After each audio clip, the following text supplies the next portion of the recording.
Welcome to Transforming Work with Sophie Wade, exploring the future of work. Find out what's going on in our multi-generational distributed organizations. With a new tech and talent focus, discover what you need to know to stay upskilled and relevant and ensure your business keeps its competitive edge. Hi, this episode is about flexibility at work in the context of business growth and the competition for talent. What are the working needs and expectations of talent now? And as a result, how do leaders need to be rethinking how work gets done? To discuss talent realities, leaders and employees contrasting work experiences, and hybrid optimization, I'm delighted to be speaking with Cali Williams Yost, CEO and founder of Flex+Strategy Group. Since 1995, Cali has been focused on reimagining how, when, and where work is done. Hi, Cali. How are you? I'm great, Sophie. It's wonderful to be here with you. It is. I have known about you and followed you forever. And now I'm thrilled to be talking to you. Without further ado, you studied English. I was a double major, actually, okay. in English and economics, which why? That's very much appealed to both sides of me. Okay. I am very science-driven and very methodical and logical. Love business. I think that all magic can happen from a well-run organization. I think it's fascinating. However, I'm also artistic. So I see the magic and the art in all of this as well. And I love to find ways to describe what it means to reimagine something. And so it really does marry both sides of who I am, the sort of science and the art together. Very interesting. And then you ditched that whole side and went into a bank. I was a small town girl who wanted to go to New York City. And if I wanted to go to New York City, I was going to have to make some money. So I decided, again, I worked for a bank in the summers and it seemed fine. And it was a bank training program and I got paid and they were going to teach me. And I thought, sounds good to me. So that's why I became a banker. You then did an MBA. So what was it that you thought you needed out of that? What were you thinking that was going to be the direction you were going to take? And why did you choose the direction that you did? Okay, so let's start with the bank again. I went through the management training program at the Bank of New York, which now makes me laugh because when I came out of it, I was all of 25, and a manager in training. So I was placed in an office with a bunch of people older than I was, who I was supposed to begin to learn how to manage. And the type of business we were in were closely held companies. And why that matters is that there are no audited financial statements. So the relationship between the banker and the customer is really important. And so when you lose a banker, your business is really vulnerable. So even at the ripe old age of 25, I was losing. I could see people were leaving. And it just kind of made no sense to me because even though back then we had the pink notepads that told you when somebody called and you had to type at your desk and all of that, we did not see customers in the office. And as long as you could reach by phone, I thought, why don't we just let people have flexibility, work from home a couple days a week and, maybe you should go to part-time. Again, it just made business sense to me. I didn't have kids. I was working all the time.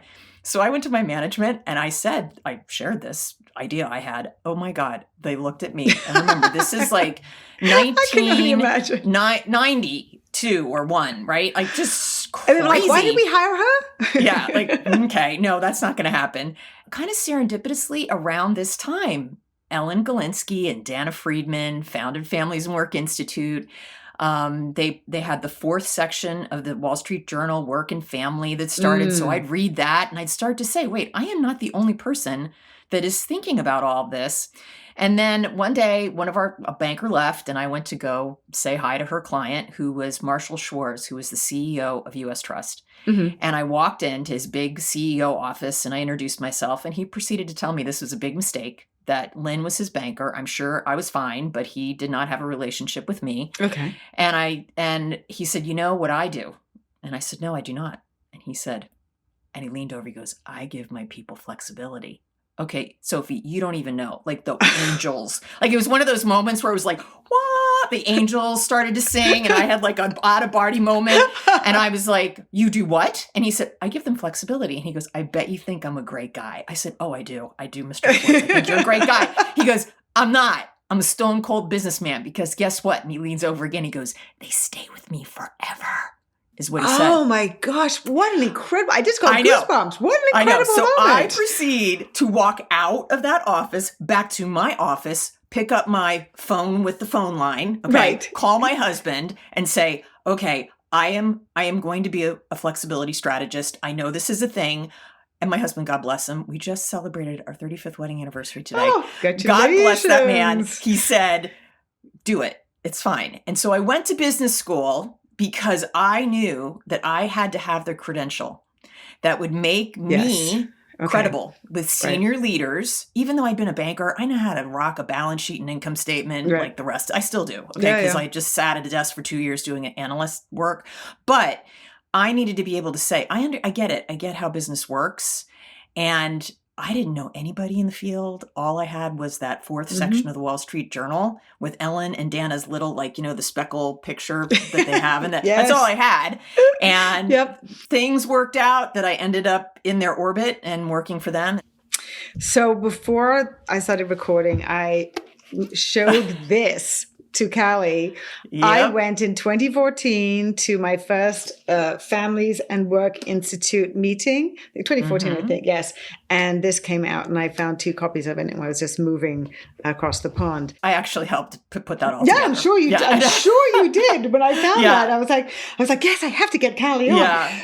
So I started in 1995. It's very important because, Ellen's work, that Galinsky's work and that you joined in with was very much focused on families to begin with, bills that were put forward and laws that were passed.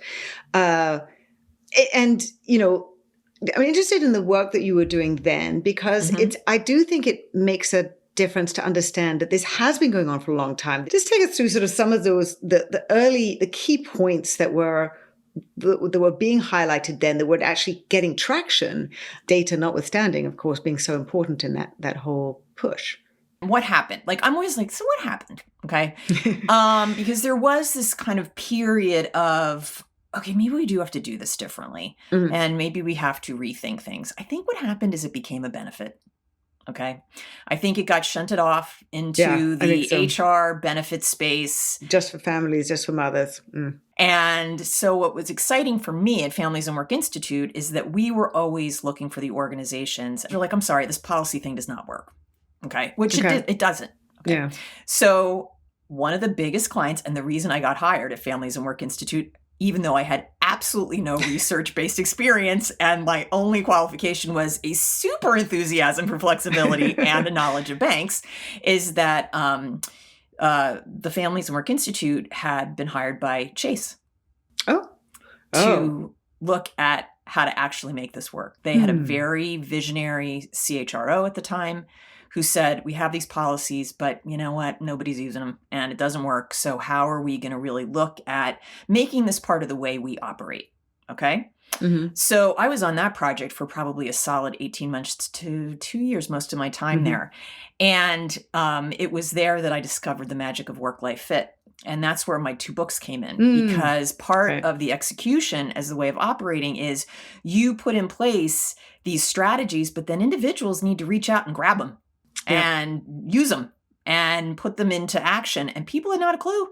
They did not know how to put forth a plan and think it through with their manager and figure out how they're going to manage it every day. Particularly at a company like a large bank, which has very strict, rigid hierarchies, very strict definitions of what you can do and what you can't do, and it isn't sort of engineered towards flexibility. Right. But they were open to those different types of plans being considered and put in place. Great. Okay. And they wanted to come up with a consistent protocol for figuring that out. Which was also part of their competitive strategy, right? For them? Yeah. Oh, yeah. So you had U.S. Trust being flexible. I mean, there was more flexibility than you realize going on. Okay. So Chase decided they were going to take it to the next level. And that project is where I came up with my first book, Work Plus Life, Finding a Fit That's Right for You, because it felt wrong to me. Like you had to work for Chase to be able to know how to do this. So I decided to write that book so that other people knew how to present a plan for themselves. So around this time, it became really clear to me that the top-down policy-based approach to this just is not effective. And I started to dive really deep into change management and to culture change and into organizational design, and really knew like, this has got to be a top-down, bottom-up, like looking at the whole system. And I did follow Dana Friedman, who had been Ellen's partner at Families and Work Institute and was the person in charge of the corporate consulting group. I followed her to Bright Horizons Family Solutions. Oh, okay. Okay, so that's where she started a practice there.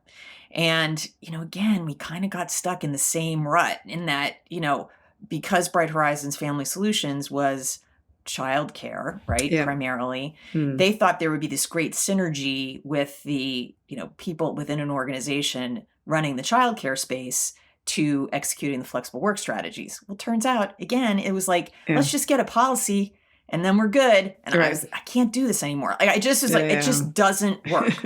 I had to like bust out on my own and started my own firm. And, that's where I've been ever since. It's just finding those organizations that really get it. Like when I go into a presentation, and you've been in the same position before COVID, you got a lot of nice polite golf clapping. Like that's lovely, fantastic. Not going to do any of it, but good to know. And inevitably I'd have one or two leaders come up and be like, okay, you are totally right. And so we are going to do this. And those are the people I've worked with. And it's been great. When you started your firm in 1998, there were very different issues. There were specific people who were driving for some change. But sort of going through that evolution up until COVID, because I think, that it does mark, a big catalyst and acceleration of all of this. What were you seeing? Because, by the time COVID started, I remember 77% of companies had some kind of flexibility, often informal, didn't everybody had it, but just bits and pieces. So what was that evolution that was driving different people in different sectors? What did you see that was really moving the needle in different sectors and different companies? Well, I would say most organizations probably had a flexible work policy. Okay, you could have an arrangement. Okay, that is true. Now, whether that was in any way operationalized in a meaningful, deliberate way, probably not. Okay. However, that organic flexibility was happening. So we did, every other year, we would do a survey. It was a pulse check on the flexibility individuals had. Okay. It's from like 2005. Yep. Like 97% of people said they had some degree of flexibility in how, when, and where they worked. And that could be as much as like, I can leave to go to my kid's soccer game, to like, I'm doing everything from a remote location. Yep. And interestingly enough, consistently, 1/3 of U.S. workers said they did most of their work from a remote location, not on their employer's work site.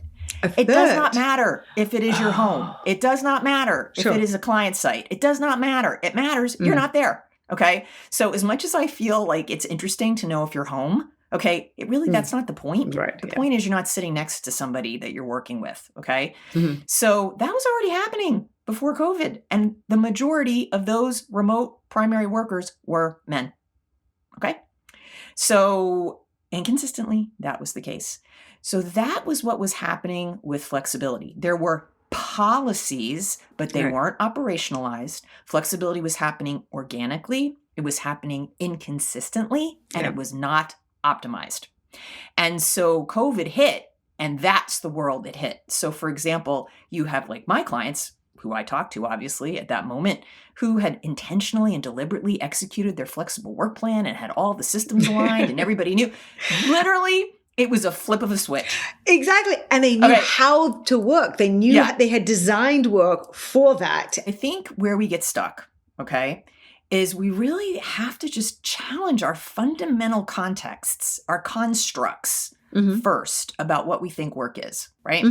Because I feel like sometimes people start to design work based on old constructs. When I go into an organization, I have to say to them, we're not talking about, just taking what you got and making it better, okay? We're really thinking about stepping back and looking at what's working for sure, but then what is not working and really thinking about what this could be beyond what you could maybe even imagine. And that's so important because I don't even think people know they have to do that. So, okay, so then to get to COVID, I think what happened, people found themselves scrambling. I mean, they just didn't have the systems in place to support. Sure, and they really struggled. And, it's still interesting to me when COVID hit, I would reach out to organizations, sadly, some CHROs who would say, we have our policies and, people know how to, and I'm like, this isn't a policy. This is a way of operating. Like you've got to look at this totally differently. Right. Right. And how amazing were the people in COVID? People brought it, like they just overnight reset their work. And they really did. Again, this is part of why I weep a little bit at the seemingly inability of organizations to tap into that same power to reimagine, right? That same power now to rethink things. I do see a lot of the challenges of today. Every aspect of business and work and everything is changing. And so the natural desire is like, I want to control and then I can put my arms around it. At least now we're out of the pandemic, we can get going. And that, of course, is the worst thing, but worst possible reaction. So I that sort of is logical. There is, though, enough data now to show that the whole of everything that we're doing needs to be flexible. The bar has been raised. We need to engage people differently now. So how did you react to all the conversations going on with hybrid and the pushback? And I thought the pushback was going to last about a year. It'll work out that they have to, it was going to go backwards. And then we'll learn how to do it. But that didn't happen. Right. What were your thoughts? I was like you. Kind of thought, how can we go through a global pandemic that basically fundamentally changed the way we work for probably a solid 3 years? I mean, before we really got traction in thinking about what's next, right? I've written about, and I keep talking about something called the clash of contexts. And I think for leaders, their context of work never changed. They still hold on to work means I go somewhere for this time and this place.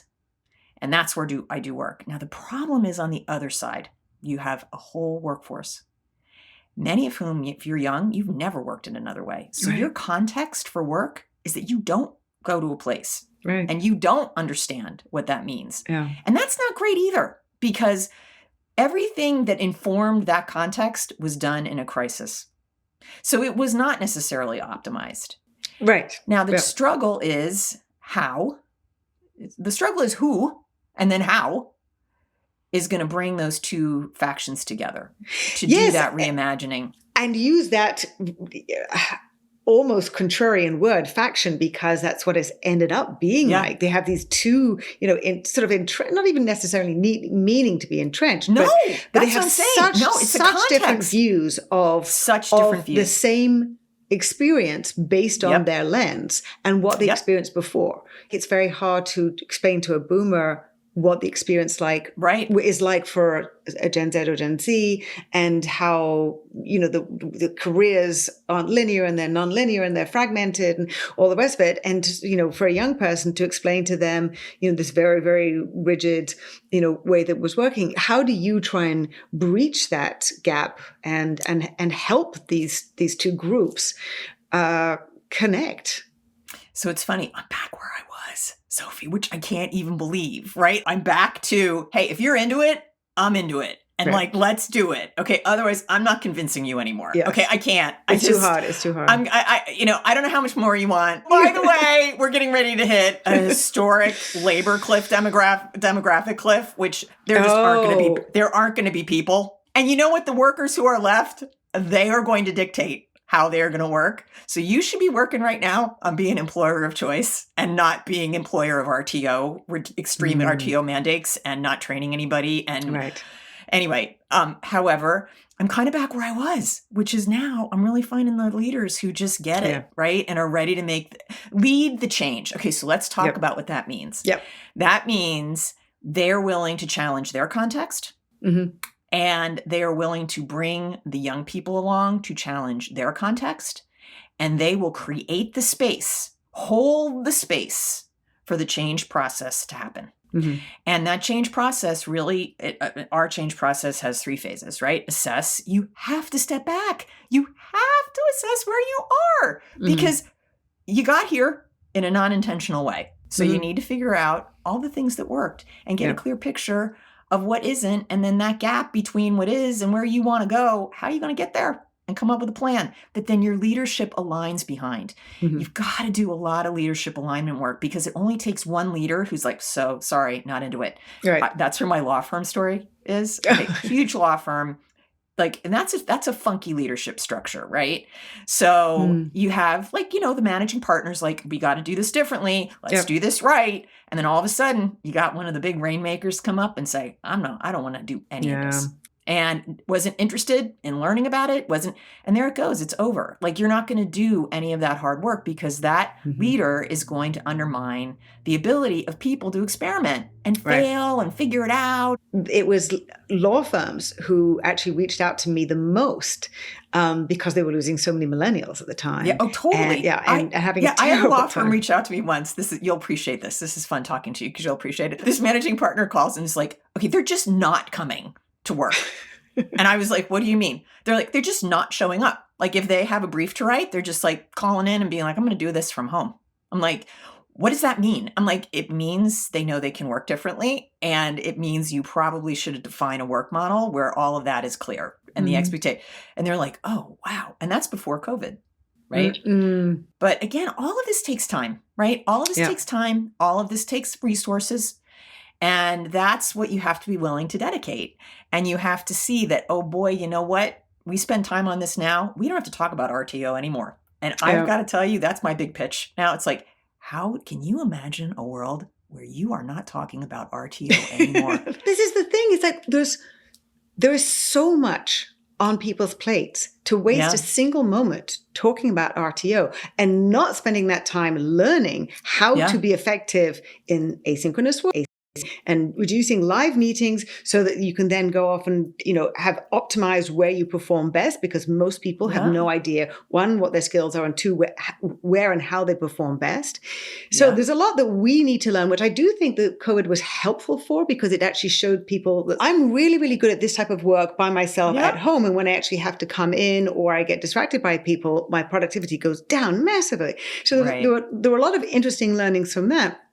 So for me, taking away precious time when, things are so much more challenging is, extraordinary time wasted. But there's also time invested, right? There's time wasted and time invested, right? And time invested where you are going to define the parameters of that model with your people. So worth it because then you move on and you unlock all of the collaboration, the productivity, the performance, the talent, attraction and retention possibility. I mean, all of it you unlock. And then you get to move on. And you have also injected into your culture an innovation mindset that then carries over to all the other things that you have to now react to and respond to and pivot to and be nimble about, right? And so again, it's how do you find those leaders that see that ROI and are willing to devote the resources and hold the space? Are there any common traits for those leaders who are looking at that? Where are you seeing if there's a common thread or common threads in terms of the companies that really understand that work needs to be flexible because business is adapting, and this is part of this, a piece of this momentous digital transformation that we're going through, and it needs to be sort of all integrated into the system. What I'm seeing is, again, that sort of common characteristic of leaders, okay? And it's a leader who is aware, all right, you know what, we tried the RTO thing. It's not working. I have people sitting here not doing anything different than they did when they were sitting at home. They're mad. They're coffee badging. They're not paying attention at work. Right. Yep. Disengaged. You know what? Exactly. And you know what? I have a whole lot of real estate I'm really not using, and I don't really know how I'm supposed to configure this real estate to support what the model should be. And people aren't really using the technology we have in the most, effective way. And I don't think people have the competencies they need to lead teams that work flexibly, nor do the people who are on those teams know what they need. They get it. They just see it. And the consistent recognition is, I kind of just need to do this differently. So what does that look like? And they're open to what they know that it's going to be a non-RTO solution, but they don't know what it means. But they're kind of like, okay, help us do it. Okay. Yes. In many cases, they have experienced the pain of losing people. I know. I think I wrote about this on LinkedIn, but it was one of my favorite recent conversations with a CHRO, who said, God, I love it. Every time I see these 5-day RTO mandate headlines, I immediately tell my recruiting team to reach out to all the people who work at that company and say, hey, how'd you like to come work for this company? Yeah. Just to circle back to what I see the common theme as, it's just the leader who's willing to say, this isn't working. Right. We need to do this differently. How do we do it? And hold the space. You have to be willing to hold the space because change is messy. I'm going to tell you, the first phase of leader alignment can be brutal because you've got a lot of leaders who do not see this the same way, and they have got to they don't need to agree, right? But they need to align, behind an approach, and that that takes time. And then you've got to go out to your workforce and say, we're going to look at this differently, and you're going to have aspects of your workforce that are just like, I don't want to do it. Okay. Then how do you bring them along and how do you pull them into the process? But that takes a leader who's willing to hold the space. There have been a whole bunch of articles over the last 6 months, which was, RTOs and they're forcing people back in the office. But it wasn't actually, if you read beyond the first line, it was beyond the headline, which was effectively they're trying to enforce compliance with typically it was a 3-day RTO. So it was an RTO, it was a mandate. And sometimes it was even, flexible 3 days, but lots and lots of managers were not enforcing compliance. So, or adherence to the policy. I believe from lots of conversations that a lot of that pushback or non-compliance is because they have been fearing, and even more fear now, that they're going to be forced to, if they come in 3 days a week, they'll be forced to come in 5 days a week, not soon thereafter. So what do you say to those leaders? It really goes back to how you do it, right? How'd you come up with those 3 days? How'd you come up with that? Yeah. Did you just pull it out of the air and say, 3 days, come in? And then all of a sudden you have to deal with the fact like, wait, what do we do with the people who have jobs that doesn't really allow them to come in 3 days a week? Okay, so we have to give them an exception. Okay, why do they have an exception? Okay, because they have jobs that, I have a job that it's like the house of cards falls apart. Okay, and you didn't come up with it by first stepping back and say, okay, so what were benefits from us being in person? What is that? Like what could be better if we are together in the same place at the same time on a regular basis? And boy, I'm going to tell you, Sophie, okay? I had one client, the leadership team, identified culture, development, and what was the other one? Culture, development, and knowledge sharing as what would be better. We went out to the workforce and went through the whole process of getting them aligned. And guess what? The workforce identified as being a benefit of being together. I think we're going to be more efficient. The workers said that. Okay. So all of a sudden you have a bunch of people who are like, now here's how we could be more efficient if we're in person together. They start riffing and figuring all that out.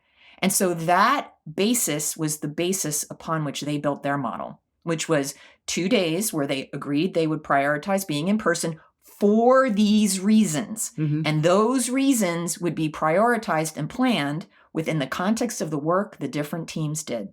And it was inter-team, it was cross-team collaboration, because a lot of it was around the efficiency of working with other teams. So that's why just individual teams coming up with their agreements doesn't necessarily get you there. Okay. Right. So then, as I was saying earlier, there's the assessment phase, the alignment phase, and then there's the activation phase. You have got to experiment. Okay. Sure. So there's a period of active experimentation where everybody experimented with prioritizing those things when they were in person and also being effective when they were not in person.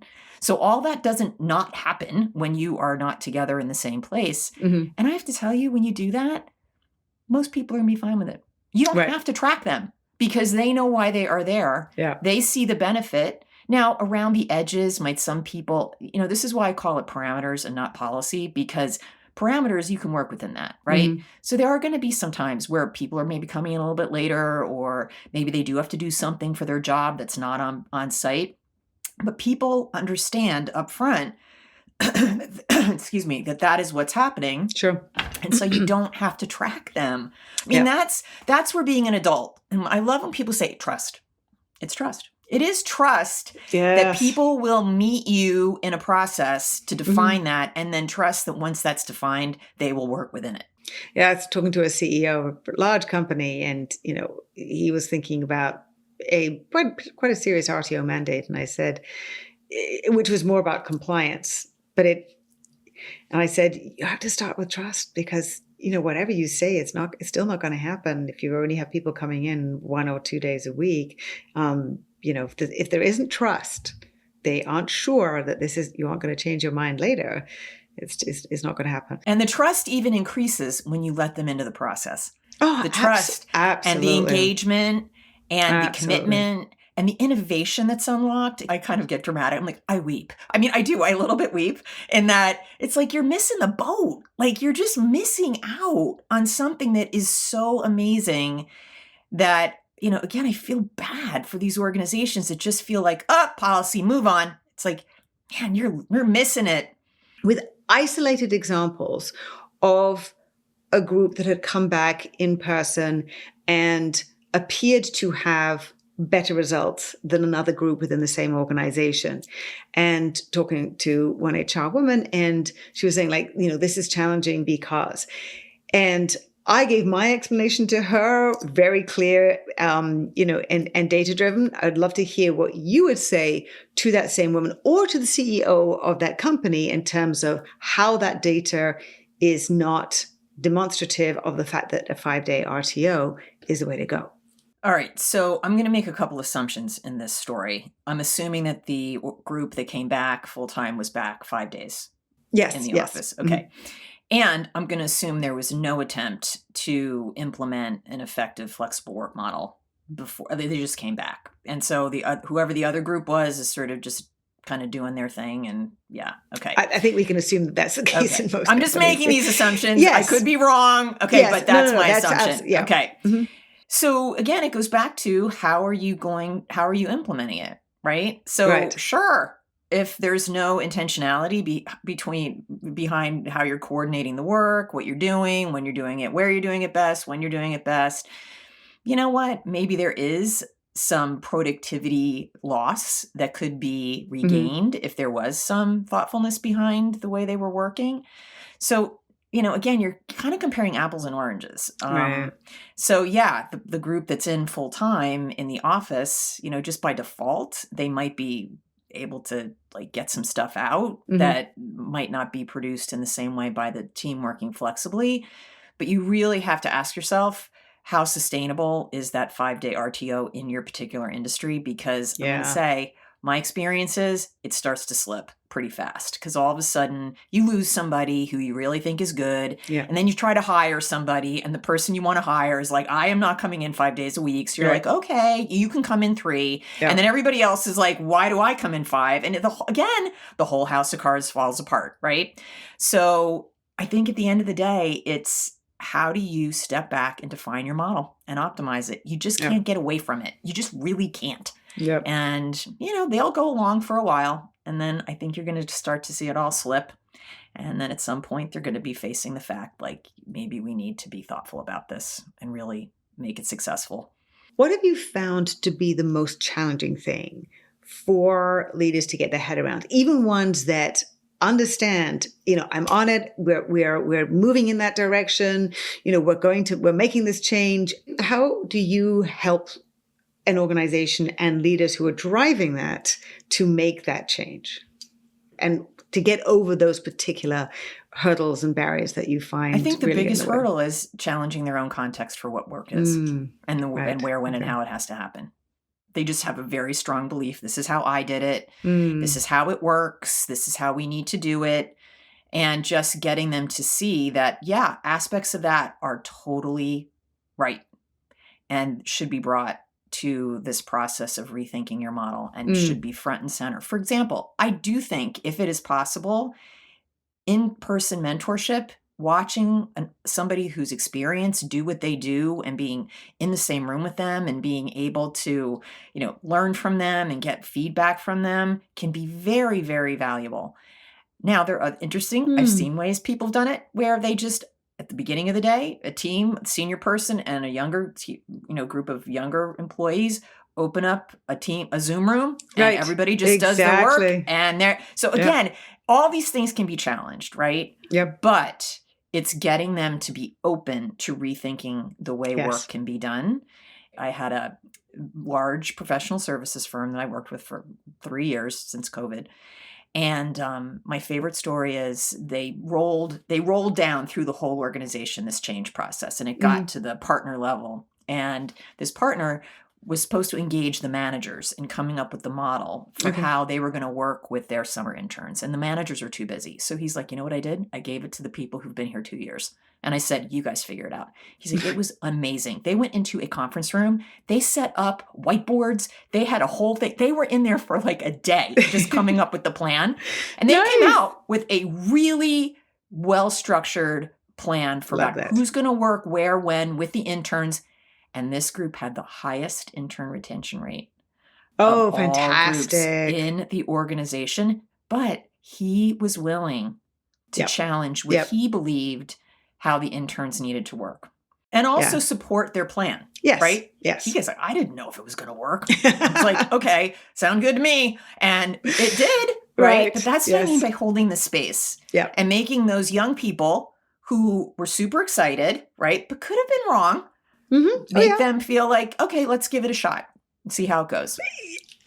And also, if they have come up with it, if they find that they're doing something wrong, because I've seen this happen, boy, do they course correct quickly. 100%. Because they are so invested in continuing to have that flexibility, in finding out what works. And that I find can be the most powerful because they actually understand their work. And then they also understand better how to work and how they might be able to do it differently. And they also, look at technology in a slightly different way to really consider, well, there are many different ways that we could actually be approaching this. So, let's just explore something else.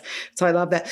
A senior leader who is in an organization where there is some opening from the CEO to be really, there is some flexibility already. There are stalwarts who are not moving. So it's a very typical situation, let's say. There was some flexibility there. The employees are sort of okay. But you have pockets where it's very difficult still. How can they generate the momentum to make that happen? Because that's where most companies are, I find.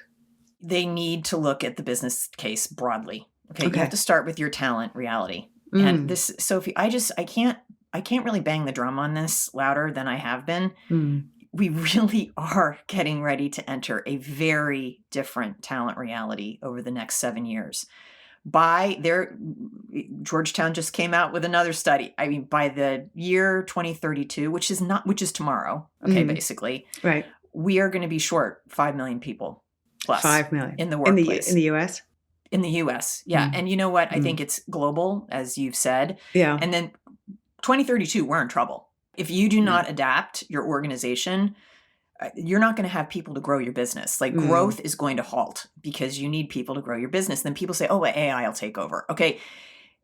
AI will probably take over certain jobs, but I think a lot of jobs, it's going to be a supplement. And if you talk to senior leaders who are pretty well versed in this and their experience with it it's probably going to supplement people. And so you still have people. Like you have to attract and retain. So I think senior leaders just need to take a hard look at the structural realities that their organizations are facing. Not cyclical, but structural around things like talent. And you also have to look at what that talent is expecting.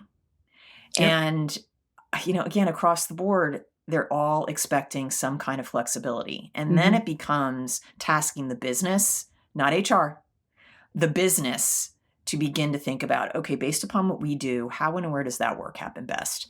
And pull together just the work they do, but pull together aspects of how they use technology. And it isn't just AI, it's the communication and collaboration technology that people use, and also workspace. I think we need new math around workspace. I think the old math around workspace does not apply. I think you need to be willing to hold more workspace than you typically do because your people are going to work through it in a much more flexible way, and you need the right space to support the right work.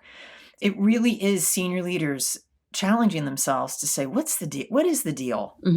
What is really happening? And what are the changes we have to put in place to really reimagine this model so that we can be competitive going forward? So I guess the challenge is to challenge yourself, to be willing to challenge yourself, to really ask the hard questions.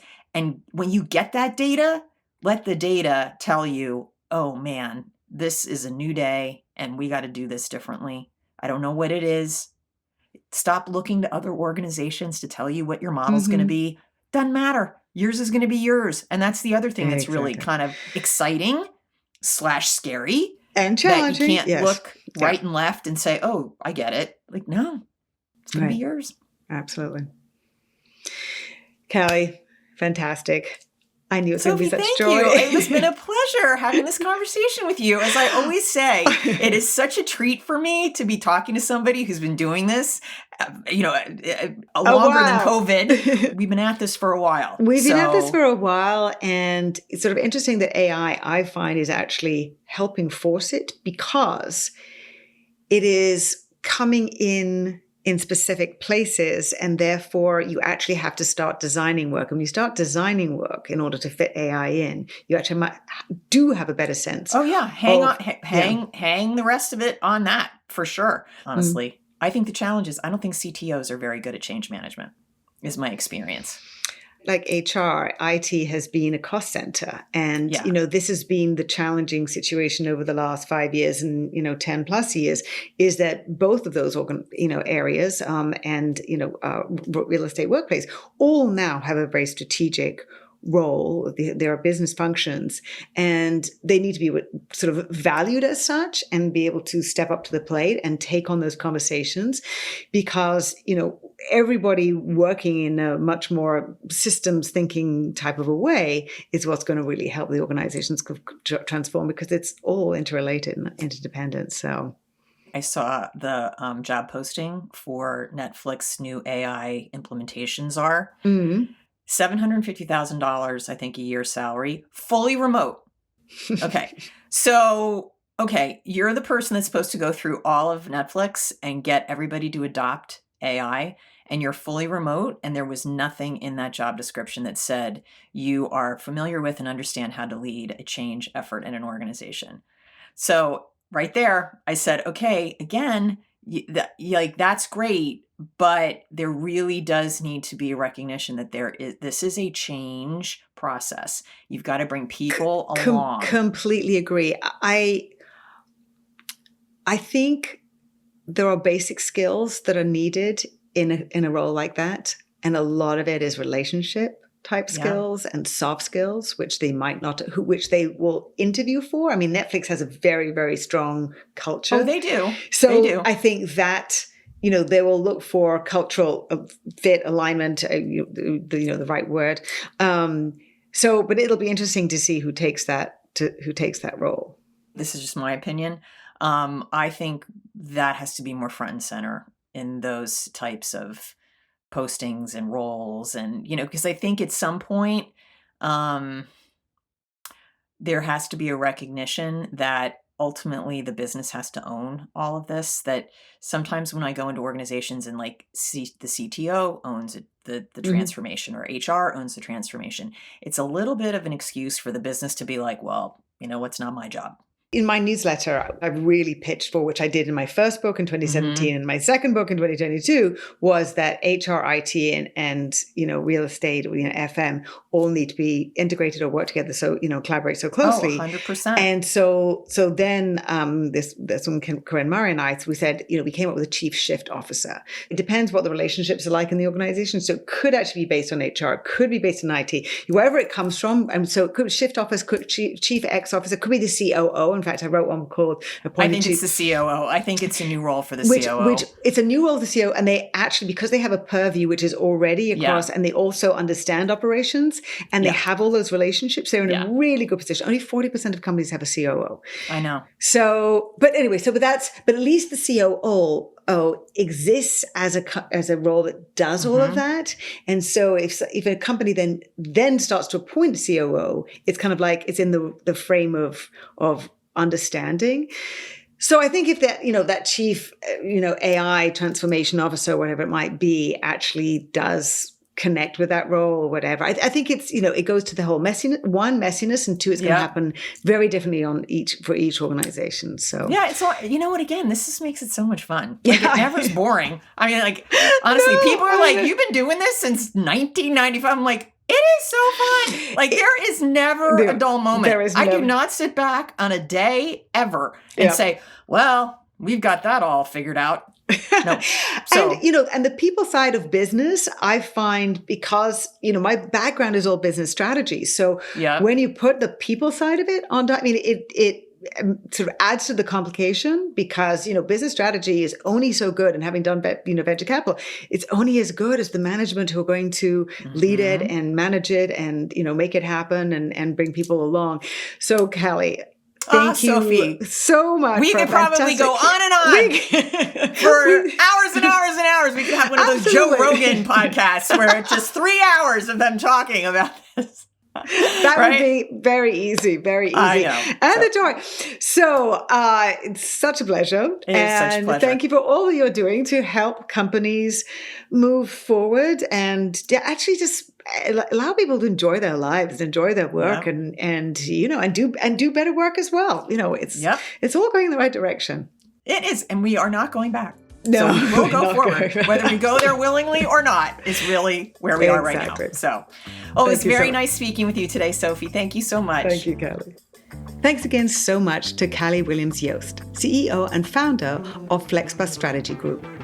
You can find out more about Cali on LinkedIn, as well as go to her company's website, flexstrategygroup.com. Immediate action tip. Leaders need to focus on their talent reality from now through 2030 and align the expectations of their workforce and the needs of their business. How are your sales results? Acknowledging more challenging economic conditions. My latest course, Selling with Empathy, enables all those in outward-facing roles, especially sales leaders and their teams, to enhance their empathy skills, connect better with prospects, upsell customers, develop relationships with vendors and partners, and boost team collaboration, all to improve their results. Check out modernworklife.co to find out more. If you enjoyed this episode, please like it, share it with a friend, and you can always write a quick review wherever you watch or listen. For the latest curated articles, research, and information, please follow me on LinkedIn. And you can sign up for my Work in Progress newsletter on flexos.work/work in progress. Thanks for watching. See you next time.